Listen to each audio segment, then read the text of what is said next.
नमस्कार नंदी लाइव्र स्वतंत्र साक्षात्कार को स्वागत करूँ मु प्रदीप्त महापात्र। आम आलोचना करवा एमती जड़े व्यक्तित्व आम सहित अच्छा जी विशेषकर छात्र छात्री एवं एबीवीपी जो विद्यार्थी मान अच्छा छात्र छात्री प्रेरणा देश सारा जिते एबीवीपी छात्र छात्री अच्छा विद्यार्थी अच्छा निश्चित भाव से जड़े बड़ प्रेरणा एवं एबीवीपी राष्ट्रीय कार्यकारिणी परिषद भुवनेश्वर में आयोजित होगापी जाऊँगी 28 तारिख रु 31 तारिख पर्यंत से विभिन्न एजेंडा प्रस्तुत होती विभिन्न योजना प्रस्तुत होती वर्तमान जेहेतु आम समाज रे समग्र देश एवं विश्व मध्य जेनजी बा जो माने वर्तमान युवपीढ़ी से भविष्य से माने निजे वर्तमान केतेबेले राजरास्ता को ओल्हौचंती तो केतेबेले सोशल मीडिया रे विभिन्न कैंपेन चलाउचंती तमाम प्रसंग रे आमे आलोचना करबा। आम सहित आज एबीवीपी राष्ट्रीय महामंत्री श्रीयुक्त डॉक्टर वीरेंद्र सिंह सोलंकी अच्छी। प्रथमे तो पहले तो आपको मैं स्वागत करना चाहूँगा नंदी लाइव के इस कार्यक्रम में। तो उड़ीसा में महाप्रभु श्री जगन्नाथ की भूमि में आप आए हैं, पहले उसके बारे में कुछ बोलना चाहेंगे? जी, भगवान महाप्रभु श्री जगन्नाथ की इस भूमि में जो एक ऊर्जा है, जो सकारात्मकता है, जो एक आध्यात्मिक सांस्कृतिक ऊर्जा है, मुझे लगता है कि उस ऊर्जा में विद्यार्थी परिषद की राष्ट्रीय कार्यकारी परिषद बैठक होना ये अपने आप में एक बहुत बड़ी बात है। और यहाँ से डेफिनेटली मुझे विश्वास है कि विद्यार्थी परिषद की इस बैठक से हमारे कार्यकर्ता बहुत सकारात्मक दिशा लेकर जाएंगे और देश भर में विद्यार्थी परिषद के काम को बढ़ाएंगे। तो अभी एक बात है कि मतलब अभी सोशल मीडिया पे भी हम देख रहे हैं और बहुत जो विशेष करके जो युवा पीढ़ी जो हैं उनके बीच में एक चर्चा बहुत होती है, एक डिस्कशन होता है कि ये जो जेनजी हैं ये कॉकरोच जनता पार्टी है। कभी आपने भी देखा होगा सोशल मीडिया में, इंस्टाग्राम में लगभग उनका 20-22 मिलियन फॉलोअर भी हो चुके हैं। अभी ये एक एजेंडा है या एक ये षड्यंत्र बोल सकते हैं, ये क्या है? मतलब ये सफलता इसकी हार आप कैसे देखते हैं? आपका तो मतलब एबीवीपी में लगभग 50 लाख से ज़्यादा कार्यकर्ता हैं, उनके हो गए हैं अभी कुछ ही दिनों में 22 मिलियन से ज़्यादा। ये आपके लिए एक थ्रेट है या चैलेंज है ये सीजेपी आपके लिए, कैसा आपको लगता है? मैं यही कहूँगा कि हमारे लिए कोई थ्रेट नहीं है, कोई चैलेंज नहीं है। ये दूर दूर तक भी विद्यार्थी परिषद के मुकाबले में नहीं है, पहली बात। दूसरी बात कि जो कॉकरोच जनता पार्टी जो है ये एक ऑनलाइन प्लेटफॉर्म पे बना हुआ एक फोरम है। इसको पार्टी नाम दे दिया है उन्होंने, जनता पार्टी यूज़ करने से उसको थोड़ा पॉपुलैरिटी मिला है। और मैं ये भी देखता हूँ, मेरा ऑब्जर्वेशन में ये है कि ये कोई रिवॉल्यूशन नहीं है, ना ये कोई देश के युवाओं का मत है।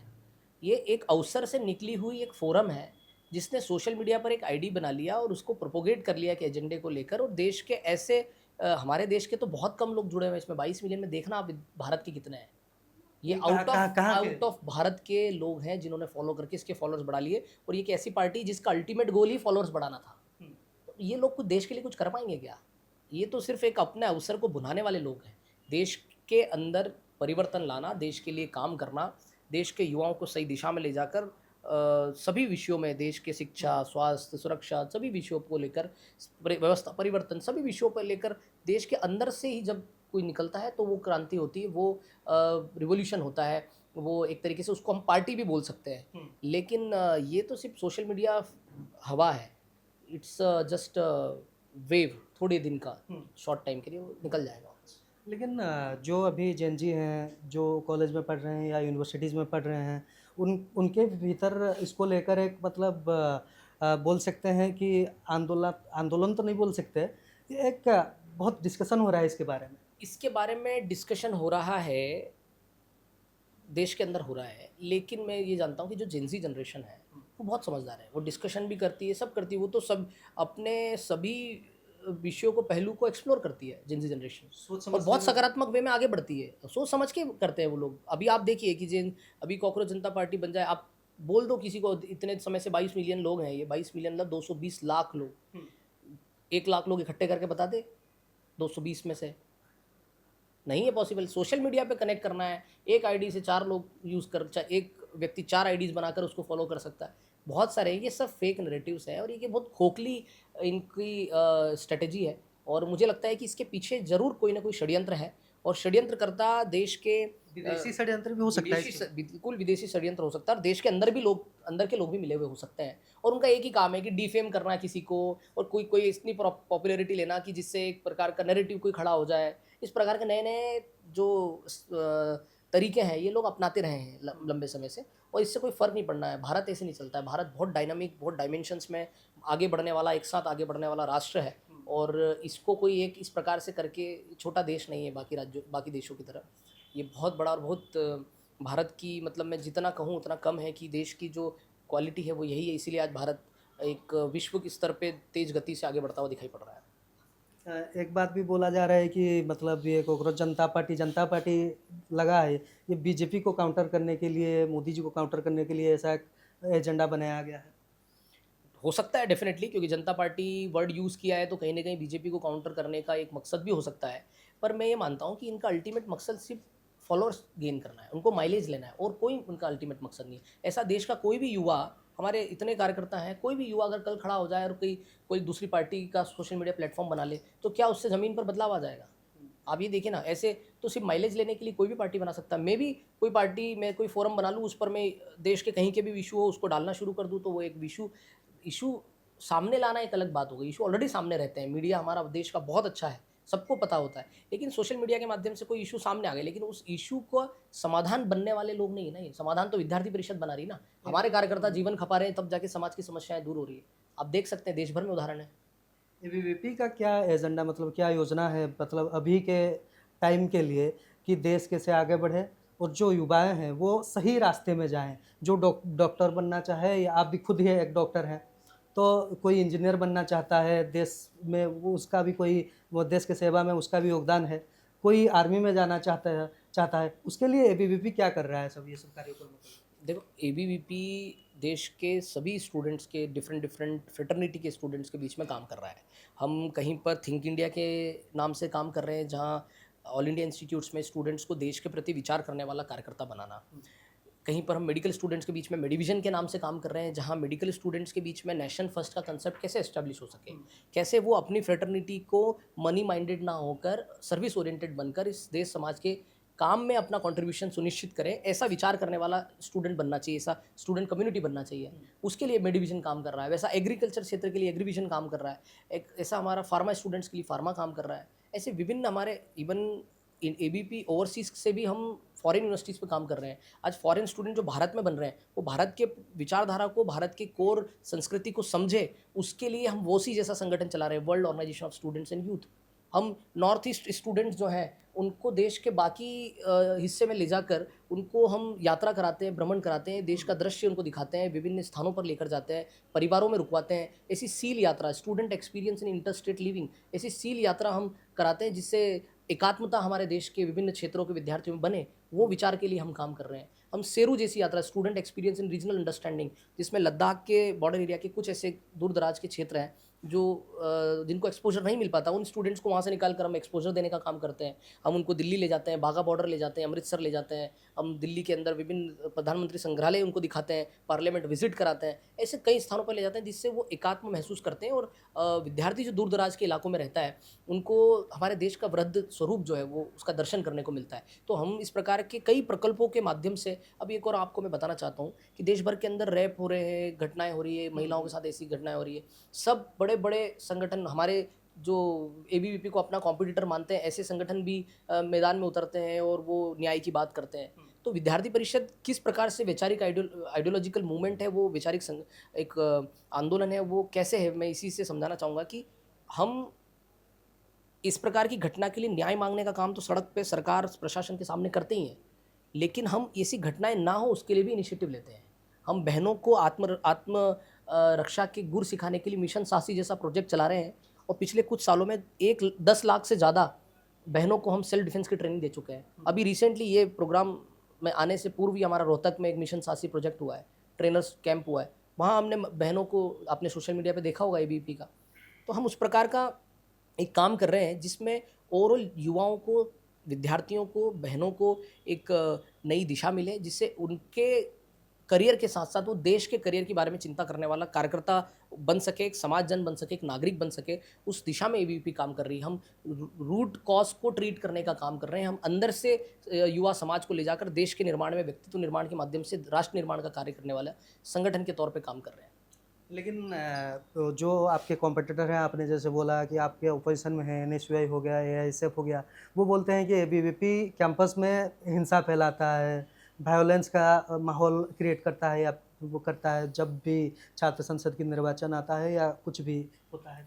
मैं तो सबसे पहले आपको बताना चाहूँगा कि वो हमको कॉम्पिटिटर मानते हैं, हम तो उनको कॉम्पिटिटर मानते ही नहीं। हमारे बराबर कहीं तक नहीं है, दूर तक नहीं है। चाहे एनएसयूआई हो, चाहे आइसा हो, चाहे एसएफआई हो, ये जितने भी संगठन हैं, ये सिर्फ एक एक लिमिटेड एरिया में और लिमिटेड लोगों के बीच में है। ये मास स्टूडेंट कम्युनिटी के साथ नहीं है। तो इसको हम कॉम्पिटिटर नहीं मानते हैं। अब वो एलिगेशन कुछ भी लगाते हैं कि आप देखिए ना, आप दिल्ली यूनिवर्सिटी का चुनाव देखिए, आप जेएनयू का चुनाव देखिए, आप पंजाब यूनिवर्सिटी का चुनाव देखिए, कौन से संगठन के लोग अराजकता फैलाने में पाए गए हैं, आप देख लीजिए, एबीवीपी का नाम नहीं आएगा। एबीवीपी के लोगों पर अराजकता का एलिगेशन लगाते हैं, लेकिन करने वाले वही लोग होते हैं। आप देख लीजिए, इसको उठाइए। आखिरी सवाल रहेगा, आपको पता भी होगा कि उड़ीसा में लगभग 8-9 साल हो गए, शायद 2017 से यहाँ पे स्टूडेंट इलेक्शन नहीं हुआ है किसी भी कॉलेज में या कैंपस में, बंद हो गया था। जब अभी तो बीजेपी की सरकार है, पहले बीजेडी की, बिजू जनता दल की सरकार थी, तब से ही उन्होंने कारण यहाँ पे दिखाया कि बहुत हिंसा हो रहा है, मारपीट हो रहा है कॉलेज में इलेक्शन के कारण, इसीलिए बंद कर दिए थे। लेकिन बीजेपी की सरकार जब आई, छात्रों में एक आशा थी, कि उमंग थी कि यहाँ पे छात्र संसद की निर्वाचन होगी बीजेपी की सरकार के आने के बाद। अभी लगभग 2 साल होने को है, अभी जून 12 को 2 साल हो जाएंगे बीजेपी की सरकार को। आपको क्या लगता है, होना चाहिए छात्र संसद निर्वाचन?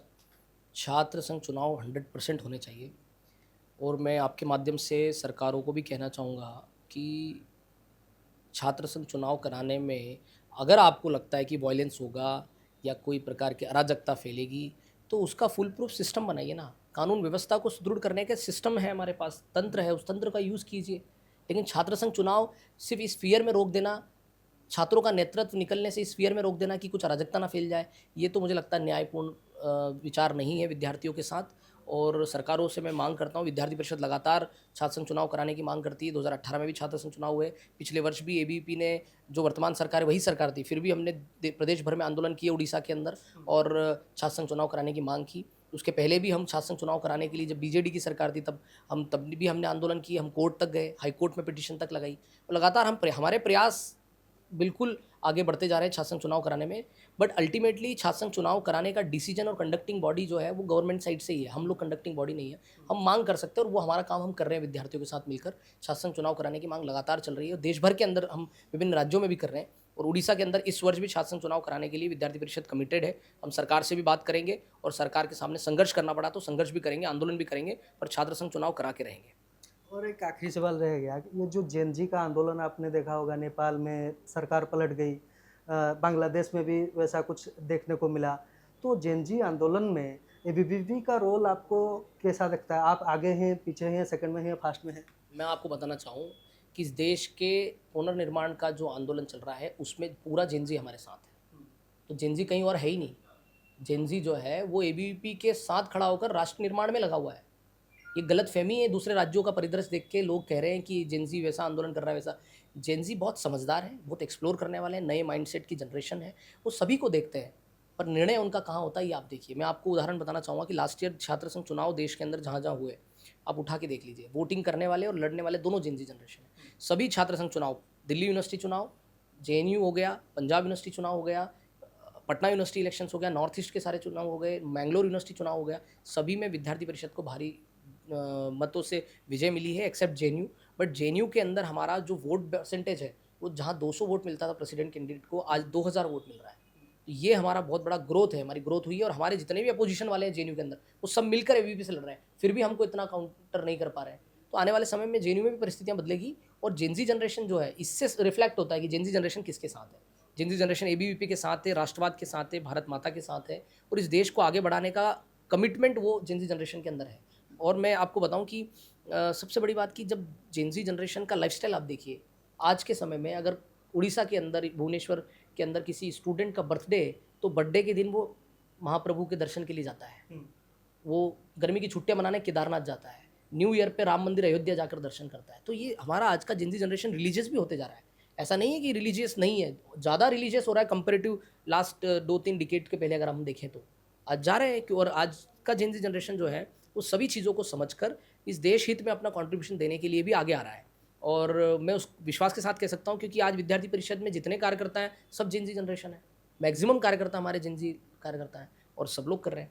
और ये जेंजी जनरेशन आज भी है, पहले भी थी, उस समय की जेंजी होगी है, उसके पहले होगी वो भी जेंजी जनरेशन। ये लगातार विद्यार्थी परिषद के साथ ये जो पीढ़ी होती है, पीढ़ी विद्यार्थी परिषद के साथ होती है, और यही हमारा ड्राइविंग फोर्स है, यही राष्ट्र निर्माण के लिए विद्यार्थी परिषद के साथ खड़ा होता है। बहुत बहुत धन्यवाद। हमने आपसे बात की, बहुत मतलब जैसे कि युवा पीढ़ियों को लेकर, जेनजी को लेकर, कॉकरोच जनता पार्टी को लेकर उन्होंने अपना ओपिनियन दिया, तांकर से मत देइचंती। एवं यही जो प्रसंग गुड़िक रही निश्चित भाव में आगामी समय रे वर्तमान जी जेनजी से माने आम देशर भविष्य जेहेतु यही प्रसंग गुड़िक आलोचनार बड़ मुद्दा, वर्तमान बड़ प्रसंग, वर्तमान आगु को मध्य यही भली ढंगरे अनेक आलोचना हब, चर्चा हब। तेरे प्रकृत में कॉकरोच जनता पार्टी तार जो योजना रही से सफल हो कि नहीं ताकू नहीं कि श्रीयुक्त सोलंकी तांकर मतामत देइचंती। एबे मध्य भुवनेश्वर रे 4 दिनिया एबीवीपी राष्ट्रीय परिषद कार्यकारिणी हेबापई जाउची, सेथिरे मध्य प्रसंग गुड़िक आलोचना होई पारे। आमे आलोचना एठी शेष करिबा।